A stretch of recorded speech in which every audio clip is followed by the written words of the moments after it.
What's up, everybody? Welcome to Moving Sticks. DJ Bucky Rhett with you on what is going to be a Rookie Wednesday, boys. We're going to dive into here some of these rookies and some of the good stuff we've seen from them. And we'll start things off, though, with the rookie draft. We do this each and every week. We have a draft. You get a running back, a receiver, a tight end. We don't have enough rookie quarterbacks to include them in the mix.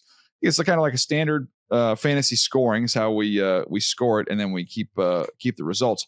Last week, guys, I don't think it's an us problem. I think it's a rookie problem. A tough week for the Rooks. Wasn't great. If you recall last weck, my selections, I had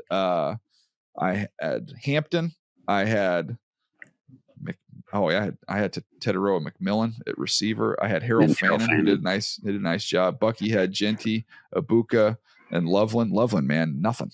0. And then Rhett goes Henderson, Hunter at receiver, and then Warren, who's been a stud. I mean, I guess. Yeah. But I mean, before we get to the rookie draft, Rhett, is Tyler Warren the offensive rookie of the year right now? I mean, through 2 weeks, no question. I mean, you look at production. I mean, he is essentially has the second most receiving yards of any rookie, behind only McMillan, and it's by like 13 yards. Now, Emeka Ibuka is scoring touchdowns. So that's another thing to consider here. But I'd say Ibuka is up there. And it's kind of a three-man race right there between Ibuka, Teteroa McMillan, and Tyler Warren. You know what's kind of sneaky, though?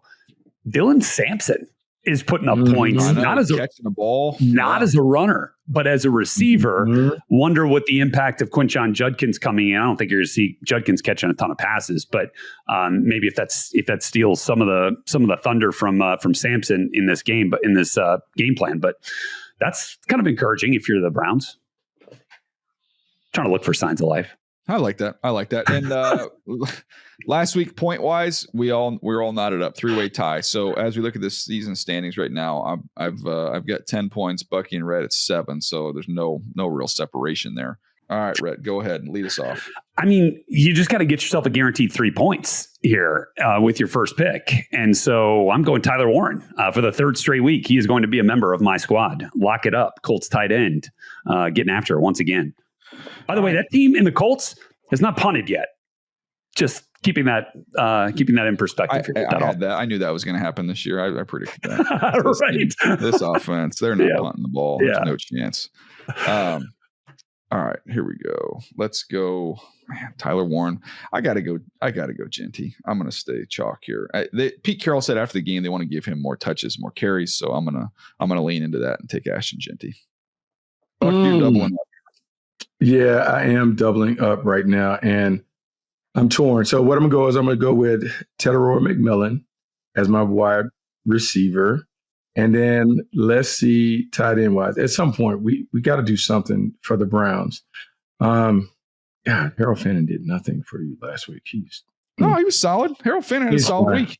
Well, we can go with him because we have no choice, and then I have to figure out a running back on the back end. Harold Fannin Jr., Welcome to Bucky. He had 5 for 48 last week. That's the way this rookie group's going right now. That's a win. So back to you, right? Harold Fannin, you double up. What was the other one? So Harold Fannin, who was the other one, Buck? T-Mac. Yeah, T-Mac. Yeah. All right. So I've got Genty. Warren's gone. Fannin, I don't need a tight end. I can hold off on that. Yeah. So receiver wise, I don't think I have a choice. I got to go Ibuka. Dang it! How do you not go Ibuka here? Dang it! Okay, Rhett, all right. We'll finish it up. You can finish your picks up here. Who you got? Yep. We'll do that here. Let's do this. Let's go.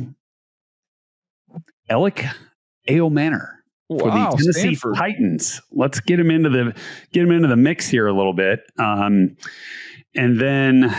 Gosh, from the running back. I mean, like, no Eckler. Like, we got to go JCM here for the running back. They've got to give him the ball. They have got to give him the ball, right? This dude over here taking my God. They've got to. It's time. All right. I'm going to go. Let's see. Who do I want here? Tight end wise, man, is Colston Loveland ever going to do anything? What are we doing? We got Mason Taylor as an option. I've got Arroyo. It's on catch one pass. Let's see where he is at. He's got 3 catches for 38 yards this year. That's tough. Gunnar Helms 3 for 25. I could go double up on Titans. I don't know that I love that move right now. Golly. Mason Taylor has 2 for 25 through 2 games. Colston Loveland has 2 catches for 12 yards. For the love of God, let's get him the ball. I'm going to go Colston. You're going to bring it. Okay. Hopefully all right. They somehow handle that. All right. Well, I'm going to take a long-term strategy, and I'm going to just take a blue chip prospect. I'm going to go at Amari Hampton. I'm just going to believe that at some point he's going to get his opportunity. We can give him the rock. We're going to stay true to form. Amari Hampton, come on down. Okay. Right, I'm going to do a little exercise here. I'm going to send you guys. I was down on the sideline before the game. Just zoom in real quick on this picture that I just took. I felt kind of weird doing it, but I was like, these are Saquon Barkley level quads on Omari and Hampton. We got look at the dang calves on that. He is enormous. Like, I don't know, Buck. I don't know what you guys are doing at Carolina in the strength program back in the day. Is Mad Dog back there now? They got him working these dudes out. I was like, holy crud. I will say this. Chargers fans will appreciate it. I had a long conversation with Natron Means about Amari Hampton. He was like, they never used him. They didn't use him enough at Chapel Hill, that he is a workhorse. He's a guy who gets better with more carries. I would say that at some point, Amari Hampton becomes Jim Harbaugh's version of Frank Gore, and he becomes a big part of this offensive puzzle as they lighten the load on Herbert, but create more explosive plays because you really have to defend the running game. Yeah. Well, I mean, look, the only thing that's going to be in the way there is that Najee Harris ran the ball really, really well the other night. So we'll see what that work share looks like going forward. But there's our rookie draft for this week. We'll keep an eye on that. I want to hit on some other rookies, guys, as we kind of go through today's episode. And again, it's going to be a shorter episode today. We'll have some preview conversation coming up in the remainder of the week. But Rhett, you had mentioned about Dylan Sampson. He's done a really, really nice job catching the ball out of the backfield. He's got 77 yards and a touchdown already through 2 games. Yeah. And look, again, not a huge part of the game plan, in the run game, but and he caught Dylan Gabriel's first touchdown pass of his career, right? So Dylan to Dylan. And again, it was way too little, way too late for the Browns, but it was a nice little corner route that he ran from the slot, like give a nice little stick. I'd like to see him stem up a little bit more there. I think he broke it off a little bit quickly. But Gabriel stuck with it and fit it, just over the dropping corner and just out of the reach of the closing safety. So I thought that was a fun play for Browns fans to kind of get a vision perhaps of the future. And you wonder just how distant that future really is with the way things are going offensively for the Cleveland Browns. I will let this thing go back around if you want, but I think if we're talking about rookies overall, especially offensive skill, having a somewhat down week, we have to really prop up, the Atlanta Falcons defensive rookies. Oh my gosh. That was huge. Both safeties, the edge rushers. Saw it all happen, like the entire draft. You had both the first round picks get their first career sacks. Jalen Walker looked like a man coming off the edge. That was fun to watch with some, kind of bull in the China shop type stuff. And then Bowman and Watts, come up with huge picks in that game off JJ McCarthy. So I thought that was fun to watch, again, to get a glimpse of what this thing could be from a future cornerstone perspective. Look, we talked about it the other day, Buck, about these young safeties too, man. Those 2 safeties, Makuba's got a pick as well. You're seeing Woodson as well. There's a lot of good young safeties, man. A lot of good rookies. Yeah, a lot of good rookies. And we talked about it on the show on Monday, where we talked about just how you want to have like these athletic safeties that have corner-like skills with great instincts and awareness and can tackle like old school safeties. And we're seeing the league have an influx of that. I think if we're going to talk about rookies, I have to talk about witnessing Travis Hunter have more experience playing defense and how unique it is to see a guy who literally was carrying the passing game for a bit of the game to then go back and play defense and have to play extensively. Look, I love what he's trying to do. I do think it's a very, very difficult deal to be a full-time player trying to play on both sides. And look, the rookie is wading in the water, but he got a little baptism on Sunday against the Bengals. Isn't that kind of strange that for all the, the talk, it's just been such a just kind of non-storyline through 2 weeks of the season. Like, just, he's been fine. Haven't really talked about it much on the defensive side of the ball, Buck. We've seen it, right? But offensively, I kind of thought we'd have more at this point. What do you think? Yeah, no. So we get the stat: 81 snaps in week 2 against Cincinnati, 42 offense, 39 defense. That's crazy. I would say that what you've seen is more short, intermediate routes. They kind of running like the old Indianapolis Colts route, like the little 5-yard under. Yeah. Reggie Wayne and Marvin Harrison made a living catching those underneath routes, which are cool. The big thing that you want to see from him defensively, I've always felt like he was going to be a better zone corner than man corner. He got hung out to dry a little bit in man-to-man coverage, gave up a interference, had a breakup, but just kind of want to see when they're able to kind of settle in and allow him to be a see-ball, get-ball defender, can he be the playmaker that they envisioned when they took him number 2 overall? Yeah, it's a lot of pressure on him, man, because it's like you've just been a highlight machine in college, and you get the Heisman Trophy. There's all that comes with it, and it's not even like the numbers, like you're expecting to see these huge games and interceptions and touchdowns, but it's just like, man, this is supposed to be the most exciting player. And we know what it's like to see exciting players. We've seen Malik Neighbors last year jump on the scene. You go all the way back to the big dogs like Randy Moss, and it's just like, okay, this is supposed to be kind of one of those unique, special guys. And I think he's going to be a really good player, but watching through 2 weeks, I would say he's blended in more than it's like you casually sit down and you're taken aback by what you're seeing there. Yeah, blending in is a good way to put it right now. Not to say it's going to be that way, but no, that's just where we are through 2 weeks. Yeah. So we'll see where it goes from there. I want to go through some of these other, numbers here, looking at some of these top guys. When we talked about Harold Fannin briefly and what he's done, along with Dylan Sampson, we see some of these young guys offensively for the Cleveland Browns is encouraging. McMillan, we've touched on with the Panthers. Travion Henderson, I'm hoping to see some more opportunities and some more from him, Rhett, but I think he's got the tools and the ability to be more of a feature guy. It just hasn't really happened yet. It's kind of a head scratcher, isn't it? Yeah. He's like your most explosive player on offense. And what the on the other side of it, kind of equally as big of a head scratcher is like Kayshon Boutte has become one of their best receivers. Yeah. A guy who was left for dead, I felt like, early in his career, and now all of a sudden he's got 100-yard games. I'm struggling to put all the pieces together for Josh McDaniels so far. And look, it's working fine. They've got their first win of the season this past week and looked pretty good doing it with Drake May.